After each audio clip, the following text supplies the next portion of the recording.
Ketegangan antara Rusia-Ukraina kian berdampak bagi negara lain.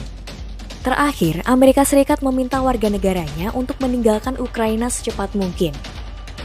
We encourage all American citizens who remain in Ukraine to depart immediately. Langkah Amerika Serikat disusul oleh negara lain seperti Inggris dan Jerman. Indonesia sendiri sejauh ini masih berjaga-jaga.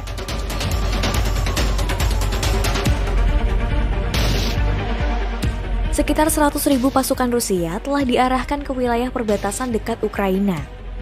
Presiden Rusia Vladimir Putin terus membantah bahwa negaranya akan menyerang Ukraina. Upaya diplomatik dilakukan agar skenario terburuk dapat dicegah. Amerika Serikat dan Perancis misalnya mengajak Putin untuk berdialog. Namun, langkah itu tak membuahkan hasil signifikan. Apa yang sebenarnya terjadi antara Rusia dan Ukraina? Konflik Rusia-Ukraina tak bisa dibaca secara tunggal, salah satunya karena sudah berlangsung sejak bertahun-tahun silam. Ukraina merupakan pecahan dari Uni Soviet yang memerdekakan diri pada Agustus 1991.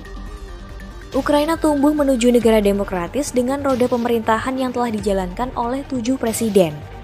Selama 3 dekade merdeka, Ukraina mengalami 2 gejolak besar-besaran yang terjadi pada 2004 dan 2014.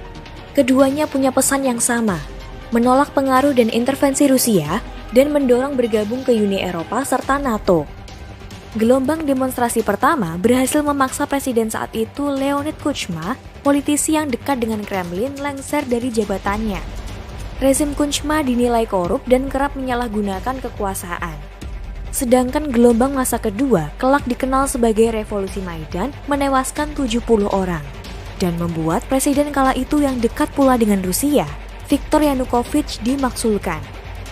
Ia menyebut langkah itu percobaan kudeta, sebelum kemudian kabur dari Ukraina. Putin kerap mengeluarkan klaim bahwa Rusia dan Ukraina adalah satu identitas. Klaim semacam itu yang kemudian dipandang banyak pihak jadi justifikasi untuk melakukan hal-hal yang di luar batas. Seperti menganeksasi Crimea yang sebelumnya masuk teritori Ukraina pada 2014. Proses aneksasi ini tergolong berdarah, lebih dari 10.000 orang tewas. Upaya menguasai Ukraina kian gencar dilakukan Putin pasca aneksasi. Mulai dari menyebarkan disinformasi hingga serangan cyber yang bikin kerugian ekonomi cukup banyak. Analis dan lembaga think tank menegaskan aksi Putin beberapa waktu terakhir mengindikasi bahwa ia tak ingin kehilangan Ukraina yang cenderung merapat ke barat. Kehilangan pengaruh atas Ukraina sama berarti potensi lenyapnya banyak hal, termasuk kekuatan ekonomi.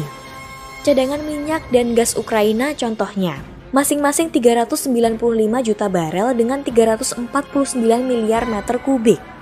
Ukraina juga memainkan peran strategis sebagai penyalur gas dari Rusia ke pasar Eropa.